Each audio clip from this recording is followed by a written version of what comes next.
Perdre 29 kilos jusqu'à ressembler à un squelette ambulant. Puis en reprendre 45 en quelques mois pour enfiler le costume de Batman, détruire son corps, le reconstruire, le détruire encore. Ce n'est pas de la folie, c'est la méthode Christian Bale. Et aujourd'hui, on plonge dans la carrière de l'acteur le plus extrême de sa génération. Christian Charles Philip Bale, né le 30 janvier 1974 au Pays de Galles. Mais ne vous y trompez pas, il se considère anglais comme ses parents. Son enfance est nomade, instable, loin des académies de théâtre prestigieuses. Aucune formation d'acteur formelle. Juste un gamin qui fait du ballet et qui décroche sa première publicité à 8 ans pour un adoucissant. Et pourtant, c'est précisément cette absence d'académisme qui va forger sa technique unique. Une technique qui ne repose pas sur la mémoire affective enseignée dans les écoles, mais sur une discipline d'immersion, quasi scientifique. À 13 ans, Steven Spielberg le choisit parmi plus de 4000 candidats pour Empire of the Sun. Le gosse remporte le tout premier prix de la meilleure performance par un jeune acteur, décerné par le National Board of Review. Hollywood vient de découvrir un prodige. Mais le prodige, lui, refuse de jouer le jeu. Pas de films commerciaux faciles, pas de compromis. Christian Bale choisit l'ombre plutôt que la lumière. Il faut attendre l'an 2000 pour que le monde comprenne vraiment à qui il a affaire. American Psycho, Patrick Bateman. Ce youpi de Wall Street au sourire parfait qui cache un tueur en série. Bale décrit lui-même son inspiration avec une précision glaçante. Une interview de Tom Cruise où il a perçu, je cite, « une intense amabilité sans rien en dessous ». Cette phrase résume tout. Bale ne joue pas des personnages, il les dissèque, il les habite.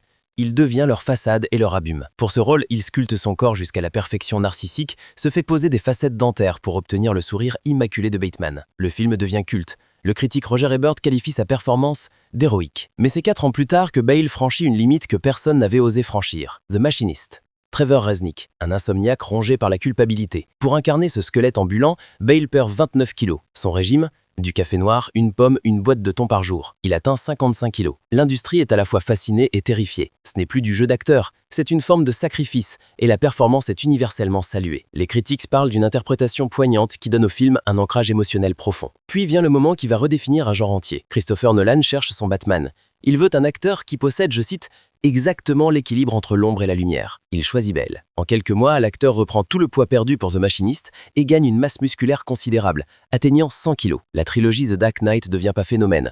Les 2 derniers films dépassent chacun le $1 milliard au box-office. L'interprétation de Bale est considérée comme la meilleure incarnation de Batman au cinéma. Sa voix graveleuse devient une signature. Et pourtant, dans une interview, il confiera « Je n'ai pas tout à fait réussi. Batman est un personnage tellement sombre et torturé et je n'ai pas tout à fait réussi à le cerner. Cette insatisfaction permanente, cette quête obsessionnelle de la perfection, c'est ça Christian Bale. En 2010, The Fighter, il incarne Dickie Eklund, un ancien boxeur devenu toxicomane. Nouvelle transformation, moins 14 kilos.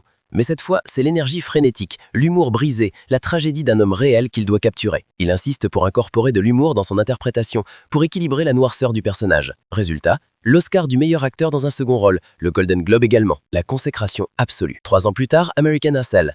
Irving Rosenfeld, cette fois pas de corps émacié ni de muscles saillants, un escroc bedonnant, mal coiffé, pathétique. Bale prend 20 kilos, se rase une partie du crâne, adopte une posture tellement avachie qu'il perd 8 cm de hauteur et se provoque une hernie discale. La critique décrit sa performance comme triste, drôle et captivante. Nouvelle nomination aux Oscars. En 2018, Vice, Dick Cheney, l'ancien vice-président américain. Bale prend 18 kilos, se rase la tête, étudie des heures de vidéos du politicien. Il les stocke sur son téléphone, les imite constamment, analyse chaque détail jusqu'à sa manière de respirer. Il décrit lui-même sa méthode. Vous appréciez l'obsession comme moi et vous vous asseyez pendant des heures tout seul. Vous saturez simplement votre vie avec la personne. Vous devenez un harceleur. Vraiment. Golden Globe du meilleur acteur. Lors de son discours, il remercie ironiquement Satan pour l'inspiration.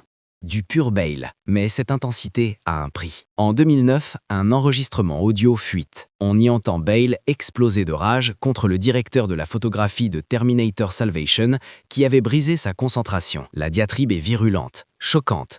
Il présentera des excuses publiques, qualifiant son comportement d'inexcusable. Cette même année, une arrestation à Londres, suite à une plainte familiale, fait les gros titres avant d'être classé sans suite. Ces moments révèlent la face sombre de l'immersion totale, la fine ligne entre le génie et la perte de contrôle. Aujourd'hui, Christian Bale continue de choisir des projets audacieux. The Bride, où il incarnera le monstre de Frankenstein pour Maggie Gyllenhaal en 2026. Madden, un biopic où il jouera le coach Al Davis aux côtés de David O. Russell. Best of Enemies, un thriller d'espionnage où il sera un agent du KGB. L'héritage de Christian Bale est celui d'un artiste qui a redéfini ce que signifie être acteur. Sa carrière prouve qu'on peut être une star de blockbuster et un artiste sans compromis, que le succès commercial et l'intégrité artistique peuvent coexister, que la transformation physique, poussée à l'extrême, peut devenir une forme d'art en soi. Il ne joue pas des rôles, il les incarne corps et âme, et chaque performance laisse une marque indélébile sur le cinéma contemporain. Christian Bale n'est pas un acteur,